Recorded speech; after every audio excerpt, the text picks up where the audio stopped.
ஸ்தோத்திரம். சங்கீதங்களின் புஸ்தகம் 30ஆம் சங்கீதம் 5ஆம் வசனத்தை நாம் வாசிக்கலாம். அவருடைய கோபம் ஒரு நிமிடம், அவருடைய தயவோ நீடிய வாழ்வு. அல்லேலூயா. அருமையான தேவனுடைய பிள்ளைகளே, இந்த நாளிலும் கூட கர்த்தருடைய வார்த்தைக்கு ஆதாரமாக இந்த வசனத்தை நான் எடுத்திருக்கிறேன். ஆகவே இந்த உலகத்தில் நாம் ஆசீர்வாதமாக வாழ்வதற்கும் சத்துருக்களை ஜெயிப்பதற்கும் பலவிதமான பலவீனங்களையும் சூழ்நிலைகளையும் ஜெயித்து சந்தோஷமாக வாழ வேண்டுமானால் யாருக்கு தயவு வேணும்? கர்த்தருடைய தயவு வேணும். கர்த்தருடைய தயவு இல்லாமல் நம்மளால வாழவே முடியாது. நாம் நிற்பதும் நிர்மலமாக இருப்பதும் அவருடைய தயவு. அப்ப மனிதனுடைய வாழ்க்கை நாம் ஆசீர்வாதமாக இருப்பதற்கும் நாம் மகிழ்ச்சியாய் வாழ்வதற்கும் எந்த ஒரு கடன் பிரச்சனையோ வியாதியோ நெருக்கங்களோ போராட்டங்களோ ஒன்று வராமல் குடும்பத்தில் மகிழ்ச்சியோடு கூட நம்ம வாழ வேண்டுமானால் இந்த உலகத்தில் எங்கள் பிள்ளைகளை சோதனம் கர்த்தருடைய தயவுதான் நமக்கு மிக மிக மிக முக்கியமான ஒன்றாக இருக்கிறது. அவருடைய தயவுக்காக தான் நாம் காத்திருக்கிறோம். நம்முடைய நீதி நிமித்தமாய் நாம் வாழ்ந்து கொண்டில்லை. நம்ம நீதி நிமித்தமாய் நம்முடைய குடும்பத்தை எல்லா தேவைகளும் சந்திக்கப்படவில்லை. நம்ம நீதி நிமித்தமாய் இன்றைக்கு நல்ல ஆசீர்வாதமாக இருப்பது இல்லை. அவருடைய இரக்கத்தின் நிமித்தமாக, அவருடைய தயவு நிமித்தமாக தான் நாம் இன்றைக்கு ஆசீர்வாதத்தோடு கூட வாழ்ந்து கொண்டிருக்கிறோம். இன்னும் ஆசீர்வாதமாய் வாழவும், இன்னும் வரப்போற காலங்களில் நமக்கு எந்த ஒரு பிரச்சனையும் இல்லாதபடிக்கு நம்ம காரியமெல்லாம் தேவன் நடத்தி மகிழ்ச்சியாய் நடத்த வேண்டுமானால் தேவனுடைய தயவை இன்னும் அதிகமாய் பெற்றுக்கொள்ள வேண்டும். அல்லேலூயா. ஆகவே அவருடைய தயவை நாம் பெற்றுக்கொள்ள வேண்டும் என்று சொன்னால் நம்ம என்னென்னலாம் செஞ்சா தேவனுடைய தயவை நாம் பெற்றுக்கொள்ள முடியும், யார் தேவனுடைய தயவை பெற்றுக்கொள்ள முடியும் என்று குறித்து ஒரு சில காரியங்களை நாம் பார்க்கலாம். நேரம் இருக்குமானால் முழுமையாக பார்க்கலாம். அப்படி நேரம் அதிகரிக்கும் பொழுது தொடர்ந்து அந்த காரியங்களை பார்க்கும்படியாக தேவன் நமக்கு கிருபை செய்வாராக. ஸ்தோத்திரம். தேவ பிள்ளைகளை ஸ்தோத்திரம். வாசிக்கலாம். நீதிமொழிகள் புஸ்தகம் 8ஆம் அதிகாரம் 35ஆம் வசனத்தை வாசிக்கலாம். என்னை கண்டடைகிறவன் ஜீவனை கண்டடைகிறார், கர்த்தரிடத்தில் தயவையும் பெறுவார். தேவ தனங்களே, கர்த்தரிடத்திலே நம்ம தயவை பெறுவோம். நம்முடைய வாழ்க்கையில நம்முடைய பிரச்சனைகளை தீர்க்க வேண்டுமானால், நம்முடைய வாழ்க்கை நம்முடைய துக்கங்கள் துயரங்களை மாற்ற வேண்டுமானால், நாம் யாரை பார்த்தால் நம்முடைய காரியங்கள் எல்லாம் மாறும் என்று சொன்னால், ஒரு மனுஷனை பார்த்தால் நம்ம காரியம் ஒன்றும் மாறாது. நம்ம துக்கங்கள் துயரங்கள் மகிழ்ச்சியாக மாறும்.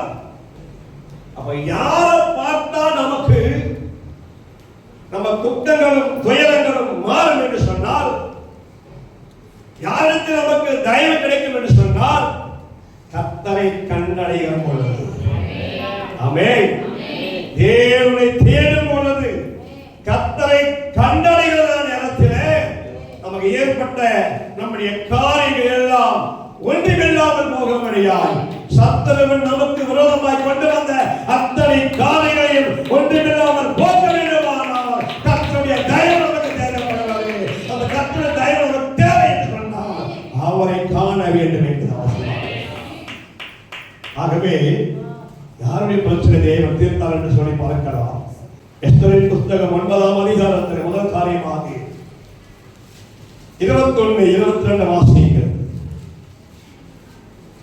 வருஷந்தோறும் ஆதார் மாதத்தின் 16ஆம் 15ஆம் தேதிகளை யூதர் தங்கள் பகைஞருக்கு நீங்களாக்கி இளைப்பாறுதல் அடைந்த நாட்களாகவும் அவர்கள் சஞ்சலம் சந்தோஷமாகவும்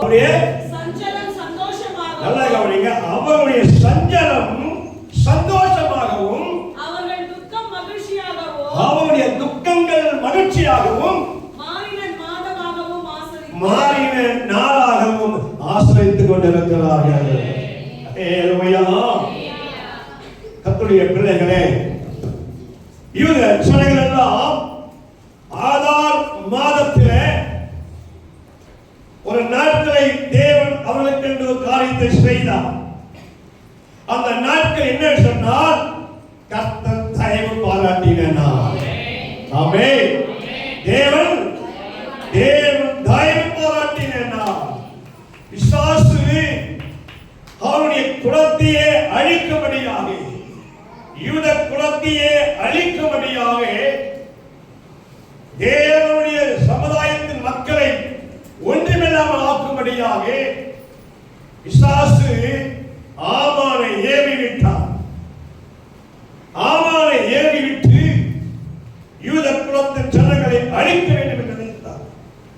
அவர்களுக்கு துக்கத்தை உண்டாக்க வேண்டும், அவர்களுக்கு பிரச்சனைகளை உண்டாக்க வேண்டும், அவர் சந்தோஷமாய் வாழக்கூடாது, மகிழ்ச்சியாக வாழக்கூடாது என்று சொல்லி பிசாசு அவன் மூலமாக யூத ஜனங்களுக்கு இப்படிப்பட்டதான பிரச்சனையை உண்டாக்கினார். ஆகவே இந்த துக்கத்தையும் இந்த துயரங்களையும் போக்குவதற்கு கர்த்தருடைய தயவு கண்டிப்பாய் தேவை. இந்த தயவை அவர்கள் பெற்றுக்கொள்வதற்கு அவர் என்ன செய்தார்கள் வாசிக்கலாம். எஸ்தரின் புஸ்தகம் 4ஆம் அதிகாரம் 16-17 வாசிக்கலாம்.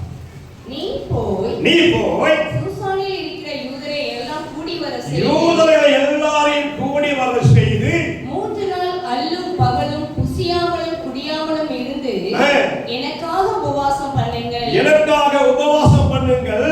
நானும் என் தாதிமாரும் உபவாசம் பண்ணுவோம். இவ்விதமாக சட்டத்தை மீறி ராஜாவினிடத்தில் பிரவேசிப்பேன். நான் செத்தாலும் சாயினேன் என்று சொல்ல சொன்னார். அப்பொழுது மொர்தெகாய் புறப்பட்டு போய் எஸ்தர் தனக்கு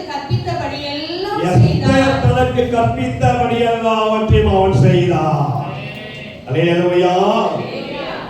எஸ்தர் சொன்ன மாதிரியே எல்லா யூத ஜனங்களையும் ஒன்று திரட்டி செய்த ஒரு காரியம் என்னவென்று சொன்னால், தேவனுடைய சமூகத்திலே உட்கார்ந்து இரவு பகலுமாக தேவனை தேடினபடினாலே, கர்த்தரை கண்டறிய தக்கதாய் ஒரு நேரத்தை தேவன் கொடுத்தபடினாலே, கர்த்தரை காணும்படியாக அவர்கள் இரக்கம் பாராட்டுகிறவர்களையோ தயவு கடிக்கிறவர்களையோ தேவனுடைய அவர்கள் அலுவலக பகலமாக அவர் ஜெபித்த அந்த ஜெபத்தின் மூலமாய் கர்த்தர் இஸ்ரவேல் மக்களுக்கு யூத குலத்துக்கு தயவு பாராட்டினார்.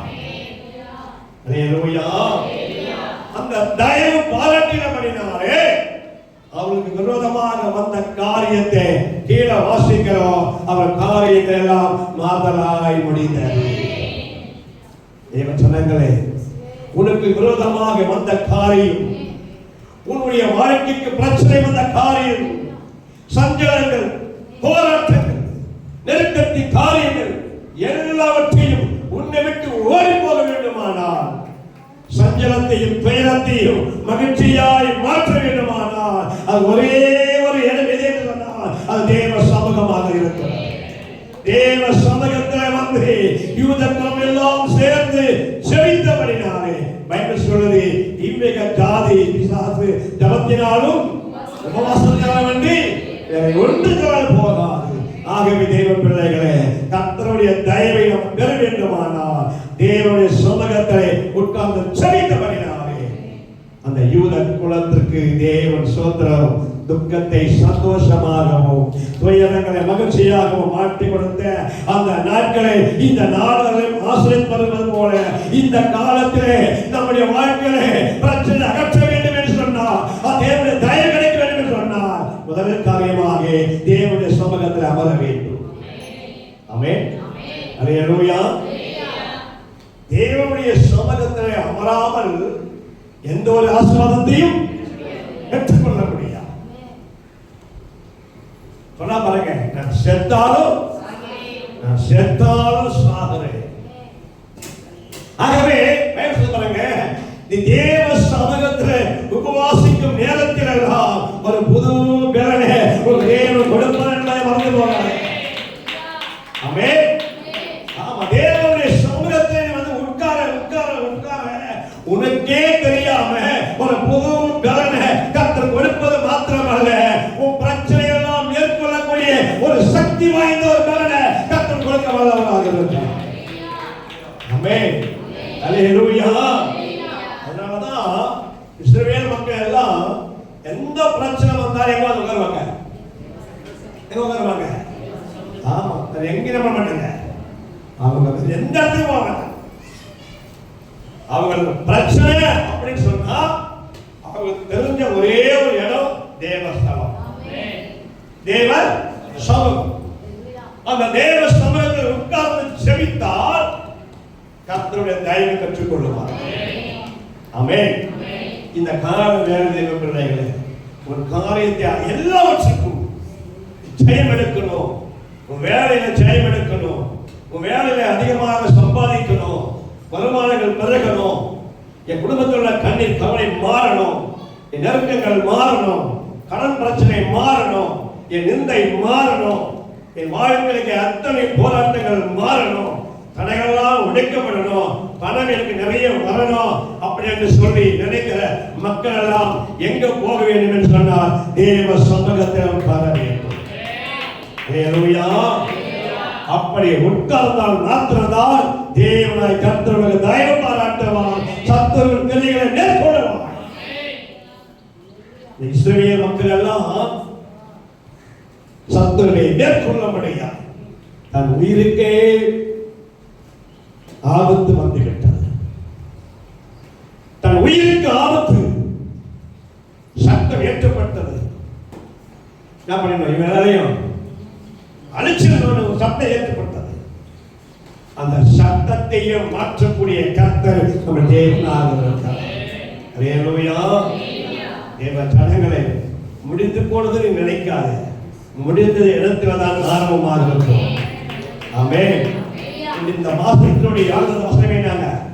ஈசாயினுடைய அடிமரத்திலிருந்து துளுர்க்கிறானே, வெட்டப்பட்டதான் துளுக்கம் என்று தேவனுடைய ஊழியக்காரர் பேசினார். ஆகவே இந்த நாட்களிலே கர்த்தர் உங்களுக்கு சொல்கிறாரே, முடிஞ்சு போச்சு, காரியங்கள் ஒண்ணுமில்லாமல் போச்சு, அவள்தான் இனிமேல் ஒன்றும் வாய்க்காது, எல்லாமே டோட்டலா முடிஞ்சு போச்சு நினைக்காது. முடிந்து போனேன்னு நினைச்சினா அந்த இடத்துல கர்த்தர் சொல்றாரு, ஒண்ணுக்கு நீ நினைச்ச முடிஞ்சிட்டு நான் நினைக்கிறேன் இப்பதான் உனக்கு ஆரம்பமாக போய் எல்லாமே. ஆமென். அல்லேலூயா. உன் வாழ்க்கை ஆசீர்வாதம் இப்பதான் ஆரம்பமாகுது. உன் வாழ்க்கை குழந்தை இப்பதான் நடப்போகுது. ஆமென். அல்லேலூயா. இத்தனை நாளா நீ ஜெபித்தியே, எல்லா ஜெபத்தை காட்டலாம், இனிமேல் போய் உட்கார போறியே, அந்த ஜெபத்துல ஒரு பெரிய வல்லமை இருக்கிறது. அந்த வல்லமை நிமித்தமாதான் தேவனுடைய தயவு இறங்க போகிறது. உனக்கு யார் விரோதமாக எழுதுகிறார்களோ, உனக்கு யார் விரோதமாக தேவ பிள்ளைகளே, ஊழியத்துக்கு விரோதமாக, குடும்பத்துக்கு விரோதமாக, வேலைக்கு விரோதமாக யார் எழுப்பினாரோ கர்த்தருடைய தயவு உனக்கு இறங்கும். அல்லேலூயா. இந்த பாடல இஸ்ரவேல் மக்கள் எப்படி பாடுவாங்க தெரியுமா? அந்த நேரத்துல பிரச்சனை வந்துடுச்சுமா, எல்லாம் சூப்பராக அச்சனை ஈழ குழந்தைலாம் சேர்க்கிறாங்க. இந்த பாடல்கள் அவங்க பாடல எப்படி பாடிருப்பாங்க? கண்ணீரோட கூட அழுகையோட கூட. ஏன்னா அந்த மாதிரி சூழ்நிலை, உள்ளம் உடைக்கப்பட்ட சூழ்நிலை.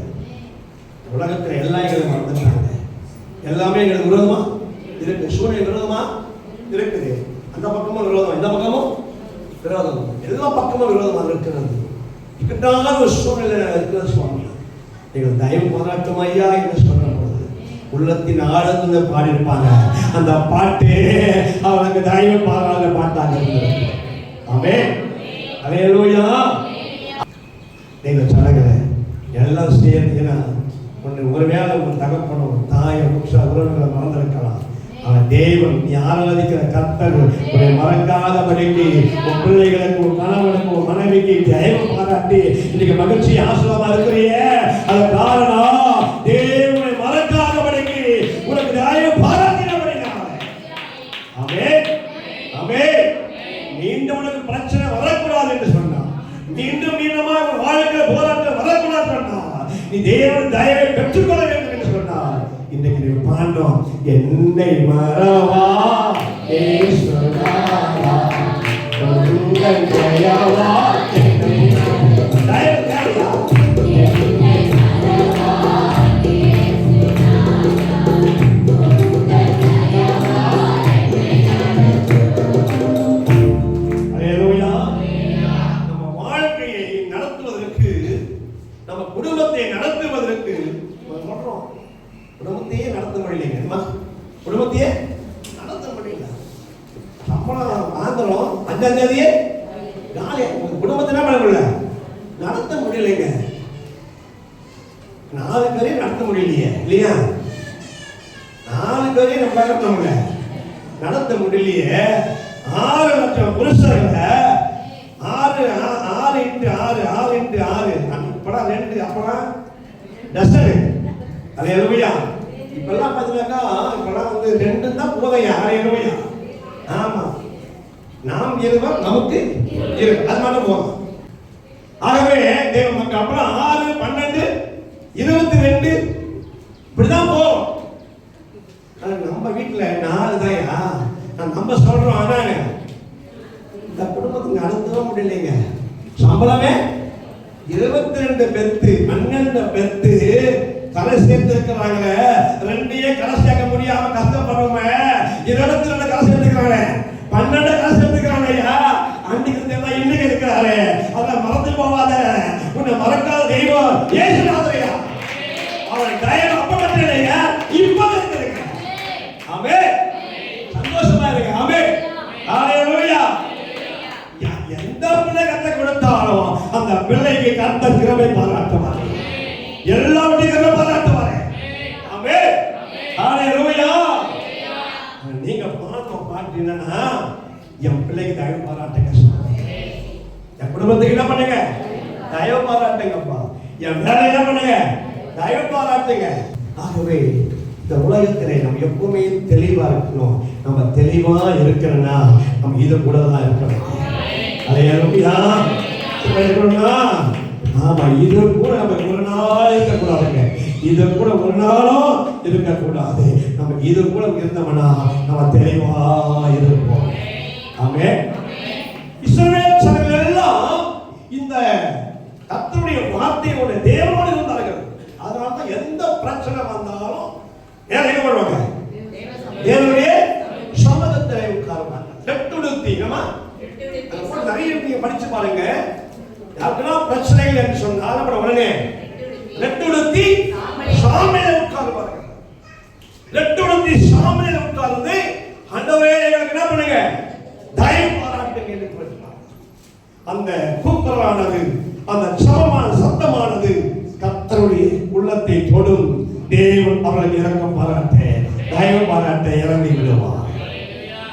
அப்படி இரக்கம் பாராட்டுறதா, அப்படி தயவு பாராட்டுறதா இஸ்ரவேல் யூத குலத்துக்கு. ஆகவேதான் அந்த நாட்கள் தான் ஆதார் மாதம். அல்லேலூயா. ஆதார் எனக்கு நமக்குதா ஆதார் தான் பண்ணி எங்க வந்து மைண்ட். இன்னைக்கு ஆதார் இல்லைனாக்கா வேலையே இல்லை. அல்லேலூயா. எங்க போனா கேட்கறாங்க, என்ன கேட்கறான்? ஆமா, ஆதார் கார்டு கேட்கறான். அந்த ஆதாரை இங்க தான் கண்டுபிடிச்சிருப்பாங்க இவன். அம்மே நல்லா கவனிங்க, வேதத்தில் நிறைய விஷயங்கள் இருக்கு. ஆகவே வேதத்தில் நிறைய விஷயம் எடுத்துக்கிறான். ஆகவே ஆதார் மாதத்திலே அந்த நாட்களிலே இஸ்ரவேல் மக்களுடைய பிரச்சனையும் போராட்டங்கள் நிற்கிற ஒரு நாளா இருக்குமானால் இந்த காலகட்டத்திலே நம்முடைய எல்லாருடைய போராட்டங்களை மாற்றக்கூடிய ஒரே ஒரு காரியம் நம்முடைய வாழ்க்கையில இயேசுதான் மாற்ற முடியும். ஆமென். அந்த காரியத்தை நீங்கள் கண்டுபிடித்து இருக்கிறீர்கள். தேவனுடைய சமூகத்தில் உட்காருங்கள். எல்லாவற்றையும் மாற்றி உனக்கு சந்தோஷத்தையும் ஆசீர்வாதத்தையும் களிப்பையும் மகிழ்ச்சியை உண்டாக்கி என் தேவனாகிய கர்த்தர் எனக்கு மகிழ்ச்சியை கொடுத்த ஒரு நாள் என்று சொல்லி இந்த நாட்களே தேவன் ஆராதனை செய்ய வேண்டும். அல்லேலூயா. இரண்டாவது காரியம் வாசிக்கலாம். நீதிமொழிகள் புத்தகம் 12ஆம் அதிகாரம் 2ஆம் வசனத்தை வாசிங்க. நல்லவன் கர்த்தரிடத்தில் தயை பெறுவான். நல்லவன் கர்த்தரிடத்திலே தயவை பெறுவான். துர்ச்சிந்தனையுள்ள மனுஷன் அவர் ஆக்கினைக்கு உட்படுத்துவார். ஆமென். நல்லா கவனிங்க.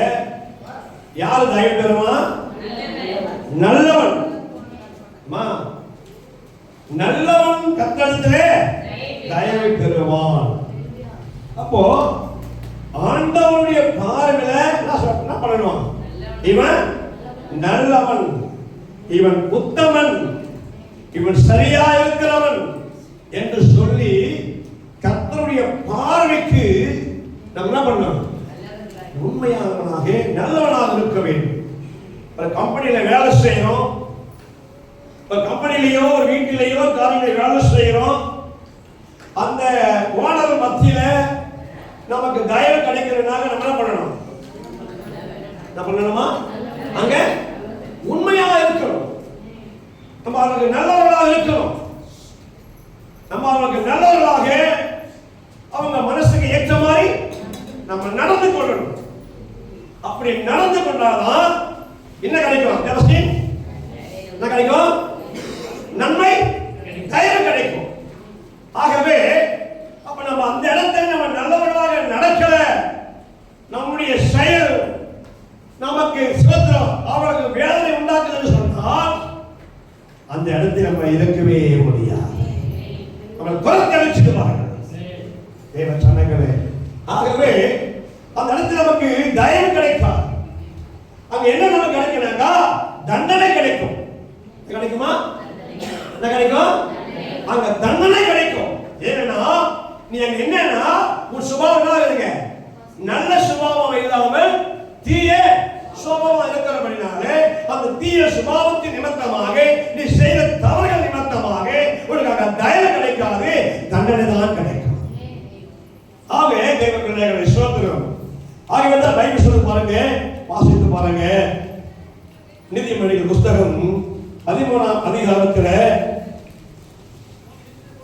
13:15 வாசிமா. நற்புத்தி தயவை உண்டாக்கும். நற்புத்தி தயவை உண்டாக்கும். நல்ல புத்தி, நல்ல குணம், நல்ல குணம், நல்ல குணம் என்ன உண்டாக்கும்? ஆமா, நல்ல குணமா இருக்குமானால், நல்ல புத்தியா இருக்குமானால் எந்த இடத்திலையும் நம்ம தயவை கற்றுக்கொள்ள தேவத்தில் கொடுக்க வந்தவராக.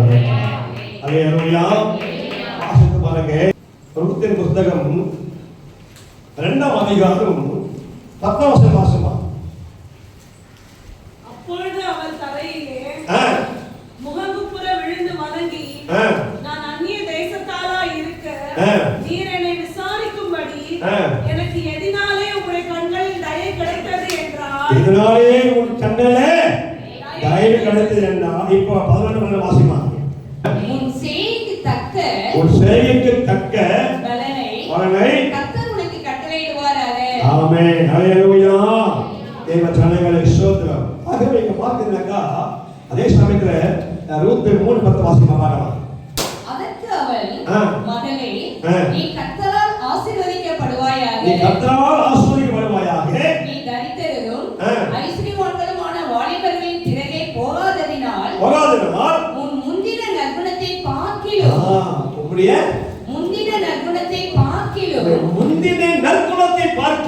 உன் பிந்தின நற்குணம் நல்ல குணம் உத்தமமாய் இருக்கிறது. இப்போது மகளே, நீ பயப்படாதே, உனக்கு வேண்டியபடி எல்லாம் செய்வேன். அது போதுங்க. என்னமா நான் கொடுப்போமா? உனக்கு வேண்டியதெல்லாம் நான் கொடுப்பேன். கை தர சொல்லுங்க. ஹல்லேலூயா. இன்னைக்கு கை கொடுங்க சிஸ்டர். பயப்படாதீங்க. உங்களுக்கு வேண்டியதெல்லாம் கர்த்தர் கொடுப்பார். என்ன வேணும்? பணம் வேணுமா? ஆஸ்தி வேண்டுமா? என்ன வேண்டுமானாலும் கர்த்தர் கொடுக்க வல்லவராக. ஆமென். ஹல்லேலூயா. ஆமா, வேண்டியதெல்லாம் உனக்கு செய்வேன். பைபிள் சொல்லுது பாருங்க, முந்தின குணத்தை பார்க்கிறோம் ஒரு பிந்தின குணம் நற்குணமாக இருந்தது. ஹல்லேலூயா. இந்த குணத்தை குறித்து நான் கேள்விப்பட்டேன். ஆகவே பைபிள் சொல்லுது, உன் நல்ல குணம் இந்த ஊரார் எல்லாம் அறிந்திருப்பார்களாக.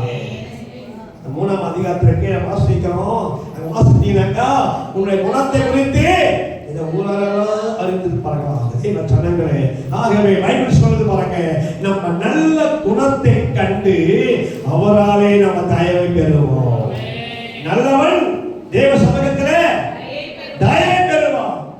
எந்த இடத்திலையும் நீ நல்லவனா இருந்தா, உன் குணம் நல்ல குணமா இருந்தா, உன்னுடைய கெட்ட குணத்தை அகற்றி தீய குணத்தை அகற்றி தேவ ஜனங்களை சோதரம் உன் நல்ல புத்தி, உனக்கு நல்ல புத்தி இருக்குமானால் எந்த இடத்திலையும் தயவை பெறுவான். ஆமென். நீ வேலை செய்தாலும் சரி, நீ எங்க வாழ்ந்தாலும் சரி, எந்த இடத்தில் இருந்தாலும் உன் வாழ்க்கையை கர்த்தருடைய தயவை கற்றுக்கொள்ள கர்த்தர் உதவி செய்ய வல்லவராக இருக்கிறார். தேவ ஜனங்களை சோதரம். இந்த ரூத் சகோதரிக்கு அவர் வாழ்க்கையில நல்ல குணத்தை ஆண்டவராக தேவனிடத்தை கற்றுக்கொண்டார். ஆமென். ஹல்லேலூயா. அவர் சொல்றா, உன் ஜனம் என் ஜனம், உன் தேவன் என் தேவன். நல்ல கவனிங்க சோதரம். இன்றைக்கு நம்முடைய பிள்ளைகளுக்கு நம்ம யாரை காட்டணும்னா, நம்ம வணங்குற தெய்வத்தை தான் பண்ணோம். அப்பா, நாங்க அந்த நாட்கள் இயேசுவை ஏற்றுக்கொண்டோம், எங்க பிரச்சனை எல்லாம் தீர்ந்தது, நாங்க நல்லாகிறதுக்கு காரணம் யார்தான்? அவங்க நல்லாகிறதுக்கு காரணம் நம்முடைய சொத்து இல்ல, நம்முடைய பணம் இல்ல, நம்ம படிப்பு இல்ல, நம்ம ஆராதிக்கிறோமே அந்த தெய்வம் தான் காரணம். அந்த தெய்வம் தான் காரணம். அவர் தான் நல்ல தெய்வமா இருக்கிறாரு. ஆகவே சோதரம், நம்முடைய வாழ்க்கையில நான் இருந்தது போல நீயும் நல்ல குணசாலியானவனா இருந்தா உனக்கு நல்ல காரியத்தை தேவன் செய்வார். அப்படி சொல்லி கொடுத்தீனா உங்களை ஆசீர்வதிக்கப்படுவார். ஆமென். ஹல்லேலூயா. ஆபிரகாம் தன் பிள்ளைக்கு நல்ல குணத்தை சொல்லி கொடுத்தார். என்னமா? ஆபிரகாம் தன் பிள்ளைக்கு நல்ல குணத்தை சொல்லி கொடுத்தார். அதனால்தான் ஆபிரகாம் என்ன பண்ணாலும் அப்படியே என்ன பண்ணான்? கீழ்ப்படிந்தான். அதனால்தான் அவன் வாழ்க்கை ஆசீர்வதிக்கப்பட்டது. ஈசாக்கு இப்ப யாருக்கு ஒப்பிடுறாங்கன்னாக்கா இயேசு கிறிஸ்துவுக்கு ஒப்பிட்டு பேசுகிறார்கள். ஏனால் இந்த பார்க்கும்போது எல்லாரை காட்டிலும் ஈசாக்கு குற்றமற்றவனாய் காணப்படுகிறான். ஹல்லேலூயா. தேவ மக்களை சோத்திரம். ஆகவே நம்ம பிள்ளைகளுக்கு நல்ல காரியங்களை சொல்லிக் கொடுத்து வளர்க்க பொழுது அந்த குழந்தை எப்படி வளருனாக்கா நல்ல பிள்ளைகளாகவே வளரும். ஆமென். ஹல்லேலூயா. அதனால்தான் தேவ மக்களை சோத்திரம். ரூத் சகோதரி என்றைக்கு இயேசுகிட்ட வந்தாலோ அன்றைக்கே என்ன மாறிச்சு? என்ன மாறிச்சுமா? கெட்ட புதினா புதிய மாறிச்சு. உலகமான பேசுறேன், நம்ம தமிழ பேசுறேன். கெட்ட புதினா புதிய மாறிச்சுமா? நல்ல புதியா மாறிச்சு. எப்போ? எங்க வந்த பிறகு? எருசலேமுக்கு வந்த பிறகு, நகோமி குடும்பத்தோடு சேர்ந்த பிறகு, உன் தேவன் என்றைக்கு எந்த இடமும் தேக்காதீங்க. அந்த ரூத்த மாதிரி நம்ம ஃபாலோ பண்ண வச்சுக்கல. அந்த ரூத்த மாதிரி நம்ம ஃபாலோ பண்ணோம்னா யாரும் என்ன பண்ணது? அந்த அம்மா சொன்னாங்க, அதனால நீ எங்க இருக்கிறியோ நாங்க இருக்கன்னு சொன்னா, உன் தேவனை நான் ஆராதிக்கிறேன்னு சொன்னா, அந்த தேவனை ஆராதிக்கிற இடத்துக்கு வந்ததுனால அந்த தீய குணங்கள் மாறி போனது. ஹல்லேலூயா. உனக்கு ஏன் இன்னும் தயவு பாராட்டல? உனக்கு ஏன் ஆசீர்வதிக்கப்படல? உனக்கு ஏன் இன்னும் பிரச்சனை தீரல? உனக்கு ஏன் இன்னுமே பிரச்சனைகளுக்குள்ள அப்படியே கஷ்டத்தோடு கஷ்டம், குடும்பத்தில் சமாதானம் இல்லாமல், சந்தோஷம் இல்லாமல், ஆசீர்வாதம் இல்லாமல் இன்மை ஏன் இருக்கிறாக்கா? என்ன மாறல? என்ன மாறல? ஆமா, வைத்து ஆடைகள், பேச்சு இதெல்லாம் மாறிச்சு. என்ன மாறல? குணம் மாறல. நம்மள இதெல்லாம் மாறிச்சுன்னா மாறல. என்ன மாறல? புத்தி மாறல. புத்தி குணம் மாறல. புத்தி மாறலனாக்கா எங்கதான் போக திரும்புவான். அதனால ரூத்துடைய புத்தி மாறினபடினால்தான் வேண்டுதெல்லாம் கிடைத்தது. ஆமென். நான் புத்தி மாறினதுனாலதான் என்ன பண்ணது? அவன் சொன்னா, உன்னுடைய முந்தின நற்குணத்தை காட்டிலும் பிந்தின நற்குணம் நல்ல குணத்தை நான் கேள்விப்பட்டேன். அதனால உனக்கு என்ன வேண்டுமானாலும் நான் செய்யறேன் அப்படின்ற கண்டலே அந்த அம்மாக்கு தைரியம் கிடைச்சது போல உன் புத்தி மாறினா இயேசு நாமத்திலிருந்து அவருடைய எண்ணத்திலிருந்து ஆண்டவராக இறக்கவனுக்கு கிடைக்கும். அவருடைய வாழ்க்கையில சோதரம். இப்ப சொல்லுவாரு, உனக்கு வேண்டியதெல்லாம் செய்யணும். ஆமென். அல்லேலூயா. அதனால ஏதோ ஒரு என்ன பண்ணுறதுக்குள்ள இருக்கு கெட்ட புத்தி, ஏதோ ஒண்ணுக்குள்ள இருக்கு. கெட்ட புத்தி இருக்கிறதுக்கு நீ குணப்படவே மாட்டேன். எத்தனை பைபிள் இல்லை இந்த பைபிள்ல எத்தனை பைபிள்லாம் வாங்கி போச்சு பாரு. 350 பைபிள் இருக்கு. 3500 பைபிள் பச்சா கொண்டாங்க. உன் புத்தி மாறணும்னா ஒண்ணும் பிரயோஜனம் கிடையாது. நீ என்ன ஜபம் பண்ண என்ன பண்ண ஒண்ணும் கிடையாது. நீ இந்த நல்ல ட்ரெஸ்ல நீ கலர் ட்ரெஸ்ல நீ போட்டு சூட்டு போடுறா கூட, நீ பட்டு வண்ண போட எந்த கிரீம் போட்டு நல்லா தேய்ச்சி நீ கருப்பை வெள்ளை ஆகலாம பரவாயில்லையா? என்ன பண்ண மாட்டேன் அலைமையில என்ன ஆச்சு? புத்தி மாற நீ கெட்ட. ஆமென். அல்லேலூயா. அதனால்தான் ஐயா புத்தி கெட்ட அத்தியமான ஏன் வேஷம் போடுற? நல்ல மாதிரி ஏன் வேஷம் போடுற? நல்ல மாதிரி வேஷம் போட்டு உள்ளே கைட்டு பார்த்த மொத்த நாள் நாத்தாடிக்கிறா. புத்தி கெட்டவங்க. புத்தியை மாத்தினா கர்த்தரோட கிருபை கொடுக்க வல்லவர். அல்லேலூயா. தேவ மக்களை ஸ்தோத்திரம். ஆகவே ஏன் சொல்றேன்னாக்கா நம்ம வாழ்க்கையில நம்ம எல்லாரும் குணம் மாறணுங்க. புத்தி என்னைக்கு இயேசுனால ஏற்றுக்கிறோமோ அன்னைக்கு என்ன பண்ண கைட்டு என்ன பண்ண இந்த கெட்ட புத்தி கைட்டு பண்ண சேர்த்தியே அடிச்சு இத்தான இந்த புத்திய தேவையே இல்லை. அதனால நீ நல்ல புத்தியை எழுதினா அந்த அம்மா மாதிரி இந்த பரிசுத்த வேதத்துல 2 பேர் தான் பெண்கள் பேர் சேர்த்துக்கிறாங்கம்மா. அதுல ஒரு பேர் யார் பேரு? பெண்களுடைய அட்டவணை நம்ம பைபிள்ல வராது. ஆனா இன்னைக்கு நான் பிரசங்கித்துக் கொண்டிருக்கிறேனே அந்த 2 சகோதரருடைய பெயரும் இந்த அட்டவணையில வந்ததுக்கு காரணம் என்ன? அந்த அம்மா தேவ சமூகத்துல உட்கார்ந்தாங்க. இந்த அம்மாவுடைய புத்தி மாறிச்சு. 2 அம்மாவுடைய பெயரும் இந்த பரிசுத்த வேதத்திலே வந்தது. அல்லேலூயா. உன் பெயரெல்லாம் ஜீவ புஸ்தகத்தில் எழுதணும்னாக்கா நீ உன் குணங்கள் மாறப்பட்டா இப்ப உன் பெயரெல்லாம் எங்க எழுதப்படணும்னாக்கா ஜீவ புஸ்தகத்தில் எழுதப்படும். பரலோகத்தின் புஸ்தகத்தில் எழுதப்படலையா? அந்த புஸ்தகம் எழுதப்பட்டதா உனக்கு நித்திய ஜீவன் உண்டாகும். ஆமென். தேவ பிள்ளைகளை ஸ்தோத்திரம். ஆகவே நித்திய ஜீவன் கிடைக்க வேண்டுமானால் வேண்டியதெல்லாம் நமக்கு நன்மைகள் கிடைக்க வேண்டுமானால் 2வது காரியத்தில் ஒரு பாயிண்ட் சொல்லியிருக்கிறேன். அந்த ரூத்த மாதிரி நம்ம புத்தி நம்முடைய குணங்கள் மாறப்பட்டால் மாத்திரம்தான் தேவனுடைய இடத்திலிருந்து நன்மையானவைகளை எல்லாவற்றையும் பெற்றுக்கொள்ள முடியும். நல்லவன் தேவனுடைய சமூகத்திலிருந்து தயவை பெற்றுக் கொள்கிறார்.